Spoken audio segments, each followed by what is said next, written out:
Let's take a look at the artists of the Renaissance. This is the next major part of our European world unit.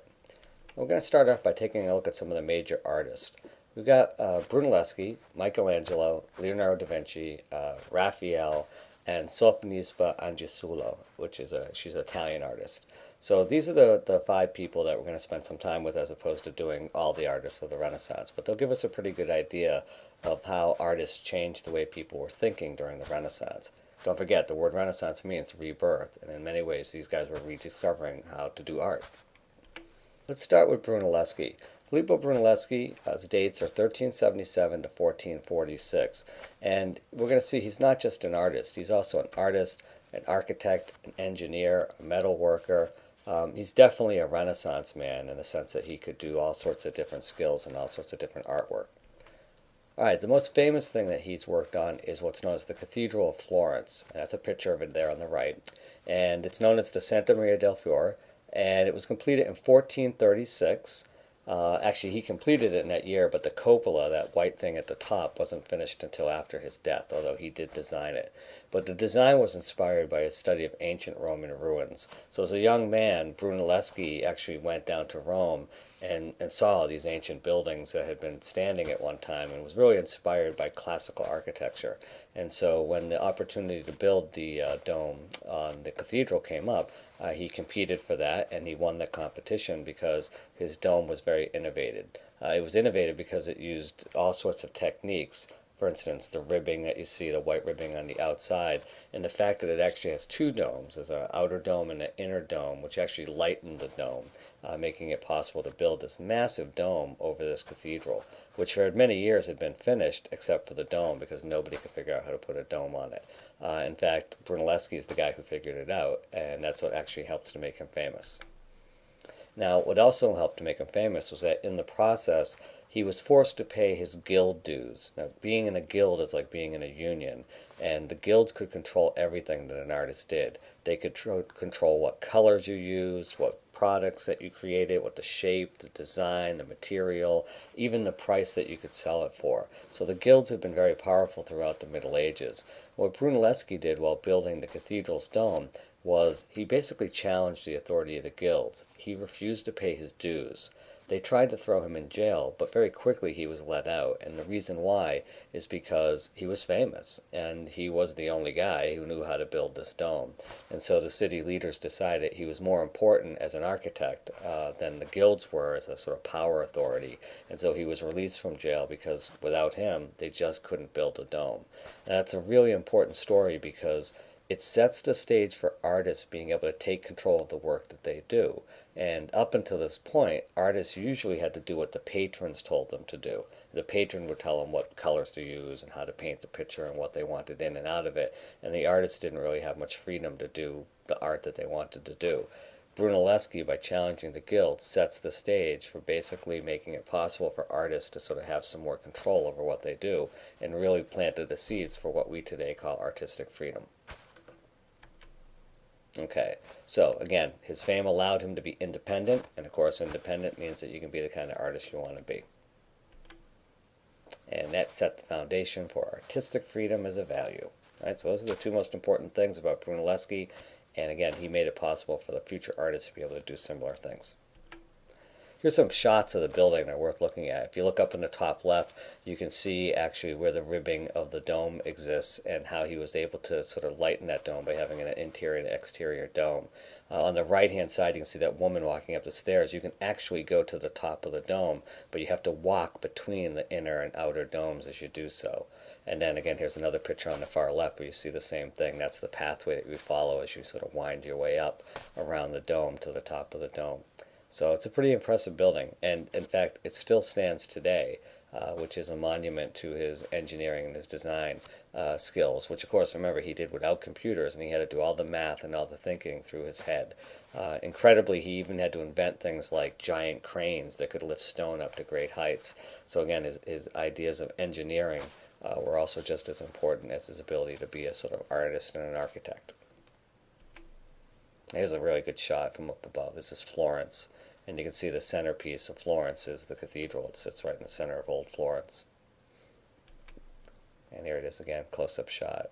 and of course, because it's a Christian cathedral, it takes the shape of a cross. And you can see that, so it's a Christian cross. Right, so it's, again, a very impressive building. It's actually considered more of a late medieval building, even though the dome itself was placed up during the early Renaissance. Okay, the next guy we want to take a look at then is Michelangelo Buonarroti. And Michelangelo is probably an artist that you've heard of, pretty famous guy. His dates are 1475 to 1564. Okay, and some of his great works are things like the David, right here, which he carved from a block of stone between 1501 and 1504. Still considered to be one of the greatest marble carvings ever done in the world. And here's a backward shot of it, and you can see the detail on this thing is really incredible. Yeah. And then the Sistine Chapel is another one of his masterpieces. This, he painted the ceiling of the Sistine Chapel from about 1508 to 1512. He had to do it on this innovative system of scaffolding that he designed that placed him way up high in the ceiling so he could work on his back. He had to do that for years. It probably ruined his health. And interestingly, he hated it. He hated having to do this job. He was forced to do it by the Pope, and he just didn't want to do it. His true love was sculpting, not painting. And yet, this is considered one of the greatest paintings in the world as well. So it's a pretty impressive building. And in the back wall, you can see there's a fresco of the Last Judgment. So again, he had to come back, I think it was about 15 years later, and had to paint that mural on the back wall. So again, this is a piece of work that he had worked on for a good chunk of his life, but he never really liked painting, which is really quite interesting. There's another shot of it. And this is after it's been restored. It was restored not too long ago, and they sort of cleaned it up so it doesn't look so gloomy. And there's some pretty impressive imagery here. Again, it's hard to see. You can't get the entire picture in one photograph because it's just such a massive roof structure in the painting itself. But it's pretty incredible stuff. And most of these images are from the Old Testament of the Bible, which is ironic because there are no New Testament images up there. There's no picture of Jesus, and there's nothing in literally the Christian Bible. This is all Old Testament stuff that would have come from the tradition of Judaism. Which is actually today, many scholars see as very controversial, and whether or not Michelangelo was promoting Judaism over Christianity by leaving Jesus out of the paintings. Okay, and here's one of the most famous paintings from the ceiling, and that's the image of creation with God creating Adam. So it's pretty impressive stuff. Okay, what else did he do? Well, he worked on this. He worked on St. Peter's Basilica. Now, it was unfinished at the time of his death, so between 1546 and 1564. The basilica is essentially that large domed structure that you see in the back, and that's the dome that sits over St. Peter's Cathedral. Now, this was a very controversial building because it cost an enormous amount of money to build it, and under Pope Leo X, a lot of the money that was spent to pay for this was the cause of many people rebelling against the Catholic Church. So when we talk about the Reformation, we'll see that the building of St. Peter's was one of the reasons why people in Germany in particular rebelled against the church. They didn't feel that they should have to pay taxes to pay for that basilica, for that dome. And again, this was designed by Michelangelo, although it was finished by another architect after his death. It's still pretty impressive, and it's actually one of the world's largest freestanding domes. So there's no steel understructure or anything like that. It's completely made of stone, and it's amazing. Again, it still stands today. It's a very impressive building. All right, let's take a look at Leonardo da Vinci. His dates are 1452 to 1519. This is a self-portrait of Leonardo that he sketched himself. It's part of his work in his sketchbooks. And some of his great works are, of course, The Last Supper. 1495 to 1498 is when he painted this image. And this is a very famous painting, and I don't think there's necessarily any secret stuff in it, like the Da Vinci Code sort of story. But nevertheless, it's an incredible painting, and it speaks a lot about not just the Renaissance artists, but also that many of the themes that they painted tended to be about Christian themes. And here's another shot of it. Okay, it's a fresco, so it's painted on a wall, plaster wall, and so over time these things deteriorate, but this is one image of it. Okay, let's take a look at this one. and that is the Mona Lisa, another one of his famous paintings. And this he painted around 1502. A lot of controversy about this painting. Some people say it's an actual person, other people say it's a self-portrait of Leonardo. Lots of controversy. It's actually a really small painting. Some of you may have actually seen it in the museums in France, and it's pretty tiny actually. So, okay. He also is famous for his notebooks, and there are about 3,500 pages of notes that he had. Leonardo da Vinci had this ability to write in code. He wrote in secret code so people couldn't steal his ideas. And he also could do mirror writing, where he could actually write backwards as if he was writing in a mirror. And these were all attempts on his part to keep people from knowing what was in his notebooks and stealing his ideas. Some of those ideas were pretty complicated. He liked to draw anatomy. In fact, many of his anatomical drawings that he did are still used by doctors today for doing autopsies and studying medicine. If you're going to become a doctor and go to medical school, might most likely study some of his diagrams. They're that accurate. It's incredible how accurate they really are. And of course, to be able to do this, he had to often sneak around and study, corpses and look at their bodies and literally do autopsies to make these drawings, all of which would have been illegal to the Catholic Church. So he had to do it secretly so he wouldn't get caught. He also was an engineer. He spent a lot of time designing things like the first helicopter and flying machines, also defense structures, walls and moats and things like that for different kings who wanted to protect themselves. So again, he wasn't just an architect, an engineer, an artist, classic example of the Renaissance man. He could do a little bit of everything. And again, it fits that image of a Renaissance man, a great man who knows everything from his time period that we've been talking about in this unit. Okay, let's look at Raphael. All right, his dates are 1483 to 1520, and some of his great works, Madonna and Child is one of them, again 1504. Again, you notice that there's this theme of religion, Virgin Mary, of course, and Jesus were common themes for many of the artists at this time period. And we've also got this one here. It's called The Marriage of the Virgin. This is painted in 1504 as well. So the question I would ask is, why is this picture important? And obviously there's some architectural elements in the back which sort of hark back to the classical heritage of Greece and Rome, which Raphael would have been inspired by. But there's something more important about this painting. And if you look closely, you'll be able to see the two features. And I'll switch this over for you. And you can see there's a vanishing point, and there's also this horizon in the background. So the reason why this is important is that what Raphael's using in this painting is perspective and proportion. And by using perspective and proportion, things look realistic. They look three-dimensional. Again, realism and three-dimensional imagery makes people think that the painting might look more like a photograph. These were new techniques that had never been used before. Particularly in the Middle Ages, they weren't using it. Although it could be argued that in the Greek and Roman times, people used these concepts in doing sculpture and architecture.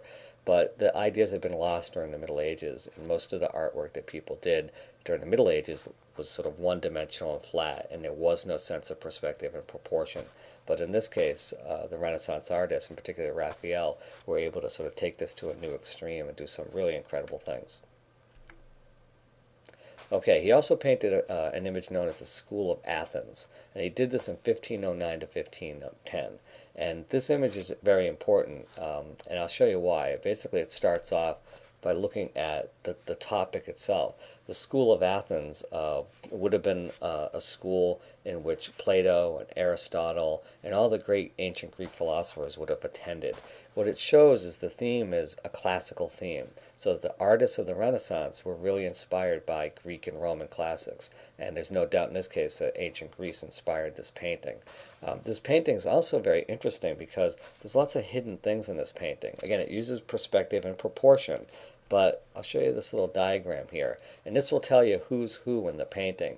And in particular, he's got Michelangelo and Leonardo in the painting. So if you look at number 13, okay, and number 13, which is right here in the front, you can see is supposed to be Heraclitus, and that's actually Michelangelo. So that's Michelangelo's face.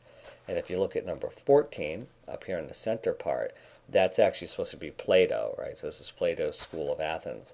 And in this case, it's actually Leonardo da Vinci. Okay, and if you look at the letter R, which is right over here in the far right corner in this pillar, you'll see Raphael. And again, he's put himself in the painting, but he's also put what he considers to be the master artists of the Renaissance in there as well. And there's other people in there as well who are sort of people that he would have known in his real life. So the fact that he put Michelangelo and Leonardo on the painting and stuck himself off to the side is sort of paying homage to those guys and thanking them in many ways for having inspired him by their own artwork to be the best artist that he could be as well. So again, it's a pretty cool painting. A lot of hidden stuff in there. It's really neat. Let's take a look at Sampinispa Anguissola. She's an Italian artist, 1532 to 1625, like the other artists that we've looked at. And she's the first woman artist to gain an international reputation. And she was known for portraits of her sisters and some of the prominent people that she was able to paint, many kings, queens, and nobles of Europe. Interestingly, she was actually tutored by Michelangelo, who lent her his sketchbooks and also gave her assistance and tips on how to be a better artist. So what's really interesting about her is that in this case, she's a woman who's actually challenging the stereotypical view of women during the Renaissance. The idea that they're supposed to sort of inspire art and just sort of stay at home and be educated, but not really create art is completely challenged by her, because she showed men essentially that she could live in their world, and she could be just as creative as a man could be as well. Unfortunately, during the Renaissance, not too many women had such opportunities, so she sort of stands out there as somebody who's special as a result of her skills and her talents. Okay. And here's one of her paintings. It's one of her more famous paintings. This is her with her sisters, and I believe the name of this painting is The Chess Game. And so her skill was pretty good, and you can see where some of the masters may have helped influence her and her style as well. Very realistic painting. Okay, so what I want you to think about throughout this whole topic is I want you to just think about the concept of artistic freedom. What does artistic freedom mean to you? Remember, in our day and age, artistic freedom means sort of the freedom to sort of do whatever you want. But it's not that simple. During the Renaissance, artists didn't have that kind of freedom.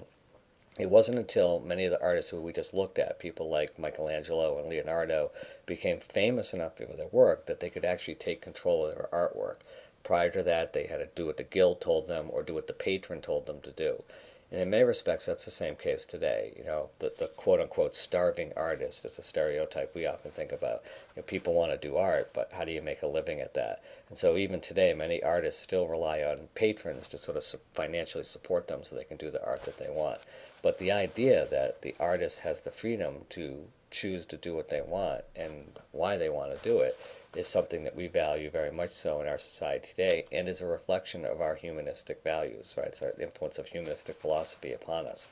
And in particular, if it hadn't been for Brunelleschi and the artists that followed, there may never have been that opportunity, and then what we cherish today as our artistic freedom may never have become a reality. So this is why the Renaissance is also very important as well. All right, so I just want you to think about that.